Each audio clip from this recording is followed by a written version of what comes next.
মা, তোমার বয়স বেশি হলেও তোমার ভিতরে এখনো অনেক টাইট। আমি একটু করলে আর পারব না। মা, তোমার ভিতরে এত গরম কেন? আমার এটা তো পুড়ে যাবে। তোমার ভিতরে কি পানি ছেড়ে দিব? যখন আমি আমার বাগানে গাছের যত্ন নিচ্ছিলাম, তখন সেখানে কারও আসার আশা করিনি। এটি ছিল আমার দিনের সবচেয়ে প্রিয় সময়, মাটি দিয়ে হাত নোংরা করা, রোদের উপভোগ করা এবং শুধু শান্তি অনুভব করা। এটি ছিল আমার দৈনন্দিন রুটিন। কিন্তু সেই দিন হঠাৎ আমি আমার পিছনে পায়ের শব্দ শুনতে পেলাম। যখন আমি পিছনে ফিরে তাকালাম, তখন সেখানে আমার ছেলে অরুণ দাঁড়িয়েছিল। সে তার বড় হাসিভরা চোখে আমাকে দেখছিল। যেই আমি তাকে ফিরে তাকালাম, সে কি মা-ই বলে আমাকে ডাকল। তখন তার কণ্ঠে ছিল উষ্ণ উৎসাহ এবং ঠোঁটে হাসি। আমি তখন হাসি ছাড়া থাকতে পারলাম না। অরুণ, তুমি এখানে কি করছ? আমি আমার হাত থেকে মাটি ঝেড়ে তাকে জিজ্ঞেস করলাম। তখনই সে আমার কাছাকাছি এল এবং আমাকে জোরে জড়িয়ে ধরল। এটি ছিল আকস্মিক, কিন্তু আমি তাকেও ফিরে জড়িয়ে ধরলাম। তারপর তার শক্ত বাহুগুলোকে আমার চারপাশে অনুভব করতে লাগলাম। অরুণ এখন ২-৫ বছরের হয়ে গেছে, এবং তাকে দেখে আমি অবাক হতাম যে সে কিভাবে এত দ্রুত একটি লম্বা, সুন্দর পুরুষে পরিণত হয়েছে। তারপর সে আমাকে বলল, মা, আমি আপনাকে এখানে একটি সারপ্রাইজ দিতে এসেছি। সে আমার চোখের দিকে তাকিয়ে বলল, আমি জানি আপনি এই বাগানটি কতটা পছন্দ করেন, এবং আমি ভেবেছিলাম আমি আপনার কিছু সাহায্য করতে পারি। তখন আমি হালকা করে হেসে বললাম, ঠিক আছে। আমি সঙ্গীর আশা করিনি, কিন্তু সাহায্য করতে অস্বীকারও করতে পারি না। যখন সে আমার পাশে দাঁড়াল এবং একটি ছোট কোদাল হাতে নিল, তখন তার চলাফেরায় কিছু আলাদা ছিল। তার যুবক শক্তিতে পরিবেশ ভরে গেল, এবং এক মুহূর্তের জন্য বাগানটি একটি নতুনভাবে সুগন্ধিত হয়ে উঠল। তারপর আমরা একসাথে কাজ শুরু করলাম। কাজের সময় আমরা অনেক হাসিঠাট্টা করলাম। তখনই আমি তার গার্লফ্রেন্ড সম্পর্কে কথা তুললাম। সে সঙ্গে সঙ্গে গম্ভীর হয়ে অস্বীকার করল। কিন্তু তখনই কাজ করার সময় কিছু বদলে গেল। অরুণ একটি গমলা তুলতে হাত বাড়াল, তখন তার হাত আমার হাত স্পর্শ করল, এবং একটি শিহরণ আমার সমস্ত শরীরে ছড়িয়ে পড়ল। সেই হালকা স্পর্শ এক মুহূর্তের জন্য আমাকে অস্থির করে দিল, যেন আমাদের মধ্যে বাতাসে একটি অকথিত সংযোগের ঢেউ বয়ে গেল। তারপর আমরা কাজে মনোযোগ দেওয়ার চেষ্টা করলাম, কিন্তু তখন একে অপরের এত কাছাকাছি হওয়ার একটি অদ্ভুত অনুভূতিকে অস্বীকার করা খুব কঠিন ছিল। কাজ করার সময় যখন সে ঘাস উপড়ে ফেলতে নিচু হল, তখন হঠাৎ তার মুখ আমার মুখের খুব কাছাকাছি চলে এল। তখন আমি তার গরম নিঃশ্বাস আমার গালে অনুভব করলাম, এবং আমাদের মধ্যে দূরত্ব যেন কিছুক্ষণের জন্য অদৃশ্য হয়ে গেল। তারপর আমাদের চোখে চোখ পড়ল, এবং তার চোখে একটি গভীর অনুভূতি ছিল, যেন সে সব কিছু বলছে যা শব্দে বলা যায় না। কিন্তু তখন তার দৃষ্টিতে এমন কিছু ছিল যা আমার হৃদস্পন্দন বাড়িয়ে দিয়েছিল। সেই মুহূর্ত, সেই দৃষ্টি, সব কিছু আকস্মিকভাবে ঘটে গেল যা আমার সমস্ত শরীরে একটি সংবেদন সৃষ্টি করল। তখন সে নরমভাবে জিজ্ঞেস করল, মা, আপনি ঠিক আছেন? তার কণ্ঠে ছিল কোমলতা এবং একটি অকথিত তীব্রতা। তখনও তার চোখ আমার সৌন্দর্য দেখছিল, এবং আমার নিঃশ্বাস থেমে গেল। আমার কণ্ঠ কাঁপছিল, এবং আমি আমার সংযম বজায় রাখার চেষ্টা করে উত্তর দিলাম, আমি ঠিক আছি, বেটা। তারপর আমি আমার ঠোঁটে হাসি আনার চেষ্টা করলাম, কিন্তু এখন আমাদের মধ্যে পরিবেশ সম্পূর্ণ বদলে গেছে। এখন প্রতিবার যখন আমি তার দিকে তাকাতাম, আমি তাকে আমাকে দেখতে পেতাম। তার দৃষ্টি আমার বুকের মধ্যে একটি হালকা আকাঙ্ক্ষা জাগিয়ে তুলছিল। তারপর যত আমরা এগিয়ে যেতে লাগলাম, পরিবেশে একটি অদ্ভুত অস্থিরতা ভরে গেল। এখন অরুণের স্বাভাবিক এবং চঞ্চল স্বভাব কিছুটা বেশি গম্ভীর এবং আবেগপ্রবণ হয়ে গেছে। তখন সে দাঁড়াল এবং তার বাহু প্রসারিত করে আংটি নিতে লাগল, যা আমাকে তার বাবুর একটি ঝলক দেখাল। তখন আমার দৃষ্টি বাবুর উপর আটকে গেল, এবং আমার হৃদস্পন্দন বেড়ে গেল। তখন অরুণ বলল, মা, তুমি জানো গো? তার কণ্ঠ ছিল নরম এবং অন্তরঙ্গ। সে বলল, আমি সবসময় বিশ্বাস করি যে তুমি পৃথিবীর সবচেয়ে সুন্দর নারী, কারণ তোমার চেয়ে সুন্দর নারী আমি আজ পর্যন্ত দেখিনি। তার শব্দগুলি শুধু প্রশংসার চেয়ে বেশি একটি স্বীকারোক্তি ছিল, যা আমাকে ভাবতে বাধ্য করল। এর আগে যে আমি কিছু বলতে পারি, সে আরও কাছে চলে এল। তারপর তার হাত আমাকে আলতো করে জড়িয়ে ধরার জন্য এগিয়ে এল। তার আঙুলগুলি আমার হাতের উপর একটি রেখা তৈরি করতে লাগল, যেখানেই সে স্পর্শ করল, সেখানে একটি শিহরণ ছড়িয়ে পড়ল। তখন আমি তার উষ্ণতা আমার শরীরে অনুভব করতে পারছিলাম, এবং তখন পৃথিবী আমাদের জন্য ছোট হয়ে গেল। তারপর একটি কোমল স্পর্শের সাথে সে আমার কানের পিছনে তার গরম নিঃশ্বাস ছড়িয়ে দিতে লাগল।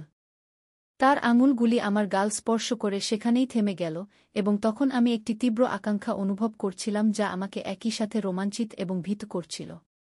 যখন সে আমার ভিতরের অস্থিরতা অনুভব করল, সে নিচু হয়ে গেল। তারপর তার ঠোঁট আস্তে আমার ঠোঁট স্পর্শ করল।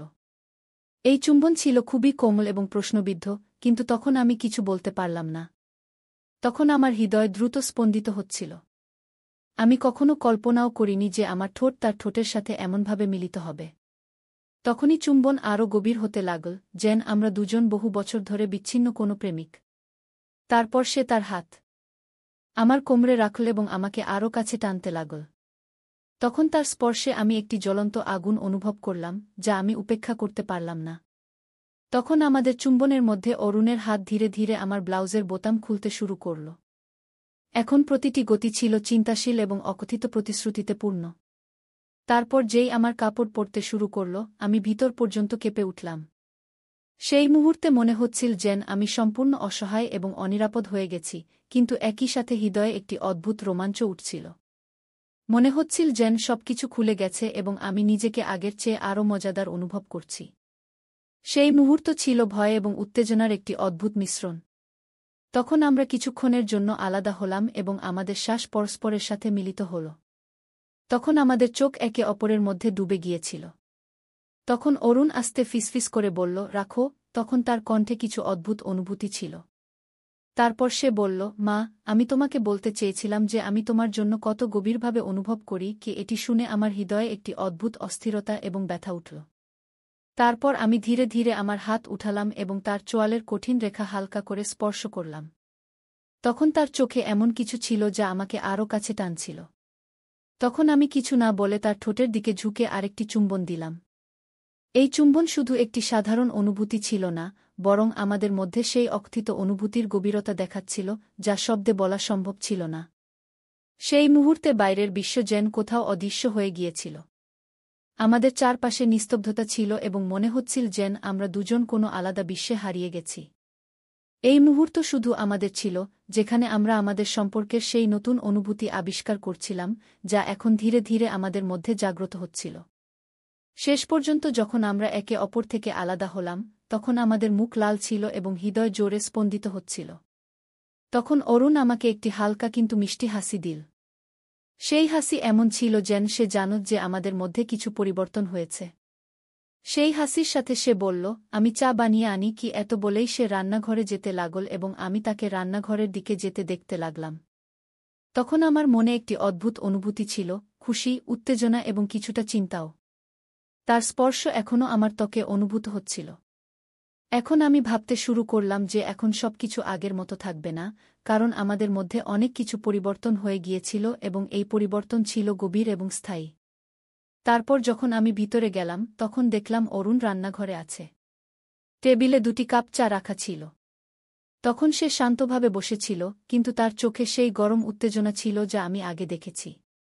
তারপর আমি হাসতে হাসতে চায়ের কাপ তুলে নিলাম এবং সেই মুহূর্তে অনুভব করলাম যে এই সম্পর্ক এখন একটি নতুন শুরুর জন্য প্রস্তুত। তারপর আমরা একসাথে বসে চায়ের চুমুক নিতে লাগলাম। তখন আমরা নীরব ছিলাম, নিজ নিজ চিন্তামগ্ন। আমি এই নতুন শুরু নিয়ে ভাবতে লাগলাম যে আমি কি এটির মুখোমুখি হওয়ার জন্য প্রস্তুত। তখন অরুণও কিছু ভাবছিল। আমরা চায়ের চুমুক নিতে নিতে বসেছিলাম, কিন্তু তখন আমাদের মধ্যে নীরবতা অস্বস্তিকর ছিল না, বরং এটি অকথিত শব্দে পূর্ণ ছিল।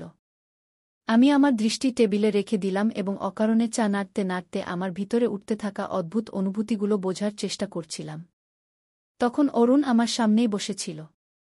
সে খুবই স্বাচ্ছন্দ্যে মনে হচ্ছিল, খুবই স্বাচ্ছন্দ্যে, এই সব কিছুর পর যা এইমাত্র ঘটেছিল।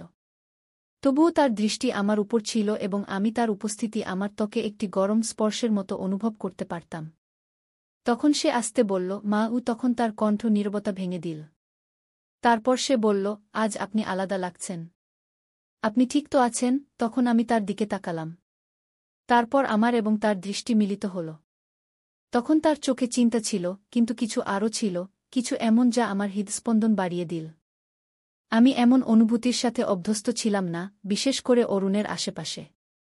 কিন্তু আমি আমাদের মধ্যে কি যখন সে সুযোগ দিচ্ছিল, তখন আমার মনের এক অংশ চাইছিল যে সবকিছু আগের মতোই থাকুক এবং আমি এই বিষয়গুলো উপেক্ষা করে যাই। কিন্তু আমার ভেতরের আরেক অংশ, যে ইতিমধ্যে সেই মুহূর্তের গভীরতা অনুভব করেছিল, সে জানতে চাইছিল যে সামনে কি হতে চলেছে। আমি বুঝতে পারছি, অরুণ। আমি ধীরে ধীরে বললাম, তখন আমার কণ্ঠ এতই নিচু ছিল যে মনে হচ্ছিল আমি নিজের সঙ্গে কথা বলছি। কিন্তু কিছু কথা সরাসরি বলা সহজ হয় না। তখন সে কিছুই বলল না, শুধু তার গভীর দৃষ্টিতে আমাকে দেখতে থাকল। হঠাৎ কিছু না বলেই সে উঠে দাঁড়াল এবং টেবিলের চারপাশে ঘুরে আমার পাশে এসে দাঁড়াল। তখন সে এত কাছে ছিল যে আমি তার উষ্ণতা অনুভব করতে পারছিলাম। আমার শ্বাস যেন থেমে গেল। এখন আমাদের কিছু বলার প্রয়োজন নেই, সে ধীরে ধীরে বলল। তারপর সে তার হাত হালকাভাবে আমার কাঁধে রাখল। আমি তার দিকে তাকালাম এবং আমার হৃদয় দ্রুত স্পন্দিত হতে লাগল। তার স্পর্শ কোমল ছিল, কিন্তু তাতে এক অদ্ভুত গভীরতা ছিল। আমি জানতাম যে আমাকে পিছিয়ে যাওয়া উচিত, কিন্তু আমি জানি না কেন আমি তার দিকে আকৃষ্ট হচ্ছিলাম। তখন তার স্পর্শ আমাকে এক ধরনের শান্তির মতো লাগছিল।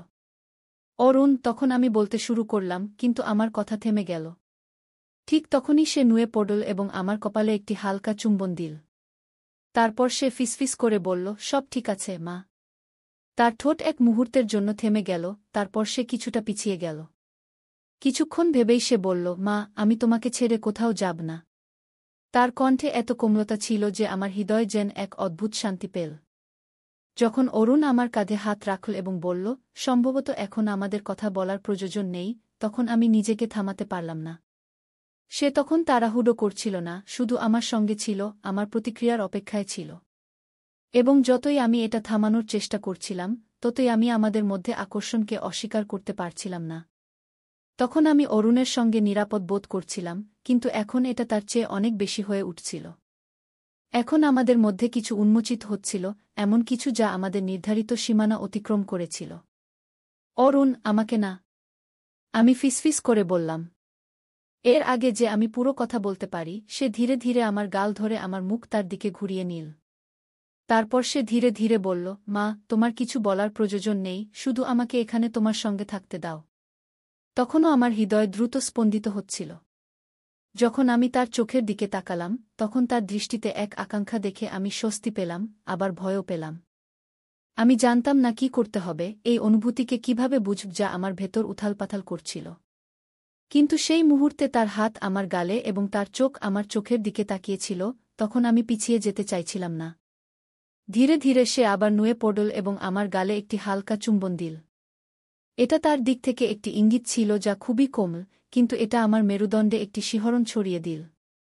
তারপর আমি আমার চোখ বন্ধ করলাম, তার ঠোঁটের উষ্ণতা আমার ত্বকে অনুভব করতে করতে, এবং এক মুহূর্তের জন্য বাকি সবকিছু ভুলে গেলাম। এখন সবকিছু যেন ঝাপসা হয়ে যাচ্ছিল। কিছুক্ষণ পরে যখন সে পিছিয়ে গেল, তখন আমি আমার চোখ খুললাম এবং তাকে আমাকে দেখতে পেলাম। তার মুখ খুবই কোমল এবং শান্ত দেখাচ্ছিল। আমি শুধু তোমার খেয়াল রাখতে চাই, সে ধীর কণ্ঠে বলল, এটুকুই।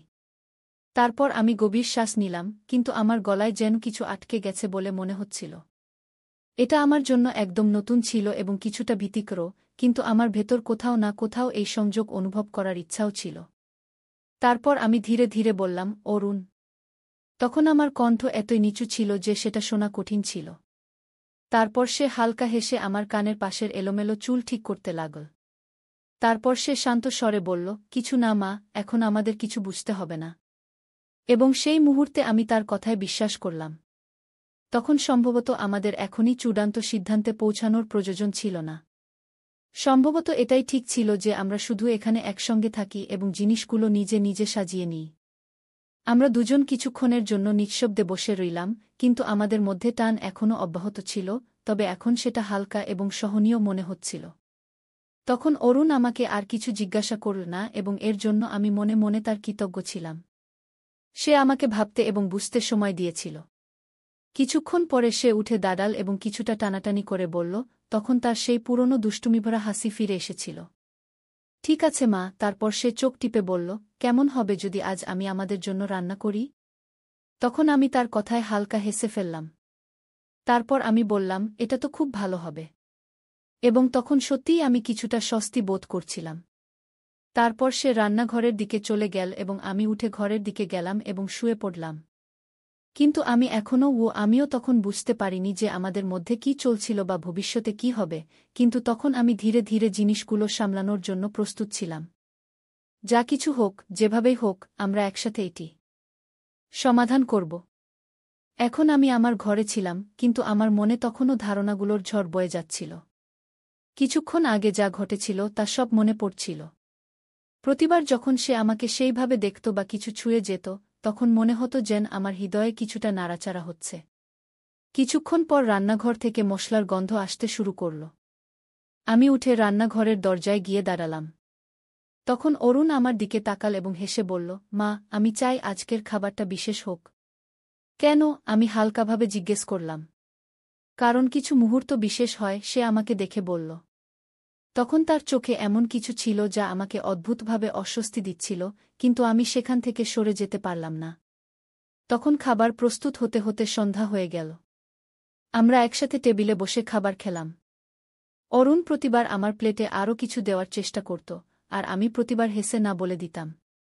এই মুহূর্তটি যতটা সাধারণ মনে হচ্ছিল ততটাই অনন্যও ছিল। খাবারের পর সে আবার রান্নাঘর পরিষ্কার করা শুরু করল। আমি তাকে থামাতে যাচ্ছিলাম, কিন্তু সে ইশারায় না করে দিল। আজ সব আমার দায়িত্ব, সে বলল। এখন রাত হয়ে গিয়েছিল। আমি তাকে বললাম যে সে গিয়ে বিশ্রাম নিক, কিন্তু সে আমার পাশে এসে বসল। তারপর সে একটি গভীর শ্বাস নিয়ে বলল, মা, আমি আপনাকে কখনো এত শান্ত এবং হারিয়ে যাওয়া দেখিনি। আপনি ঠিক আছেন তো? আমি তার দিকে তাকালাম। তার কণ্ঠে চিন্তা ছিল, কিন্তু তার চোখে আরও কিছু ছিল, সম্ভবত জানার কৌতূহল যে আমি কি অনুভব করছি। তখন আমি বললাম, আমি ঠিক আছি, অরুণ। কিন্তু কিছু জিনিস এখনও আমার জন্য অস্পষ্ট। সম্ভবত আমার কিছু সময় প্রয়োজন। তখন অরুণ আমার কথা গুরুত্ব সহকারে শুনল এবং তারপর হালকাভাবে হেসে বলল, সময় নেওয়া ঠিক আছে, কিন্তু মা, আপনি জানেন তো, আমি সবসময় আপনার সাথে আছি। তখন তার কথা আমার হৃদয়ে স্পর্শ করল। তারপর আমি অনুভব করলাম যে এই মুহূর্তে যা কিছু জটিলতা ছিল, তার সমাধান সময় এবং ধৈর্য দিয়ে মিলবে। সেই রাতে যখন আমি ঘুমাতে গেলাম, তখন আমার মন হালকা ছিল। আমি ভেবেছিলাম, আমাদের মধ্যে যা কিছুই হোক না কেন, আমরা এটি সমাধান করব। পরের দিনের সকাল আমাদের জন্য একটি নতুন শুরু ছিল। এখন অরুণের উপস্থিতি আমার জীবনের যে শূন্যতা ছিল তা ধীরে ধীরে পূরণ করতে শুরু করেছিল। তাই বন্ধুরা, এটা ছিল আমাদের আজকের ছোট্ট গল্প। আপনি এই গল্পটি কেমন লাগলো কমেন্ট করে অবশ্যই জানাবেন। আর যদি এই গল্পটি আপনার ভালো লেগে থাকে, তবে এটি লাইক করুন এবং আপনার বন্ধুদের সাথে শেয়ার করুন। এ ধরনের আরও রোমাঞ্চকর গল্পের জন্য আমাদের চ্যানেল সাবস্ক্রাইব করুন এবং বেল আইকন টিপতে ভুলবেন না, যাতে আপনি আমাদের কোনো গল্প মিস না করেন। ধন্যবাদ।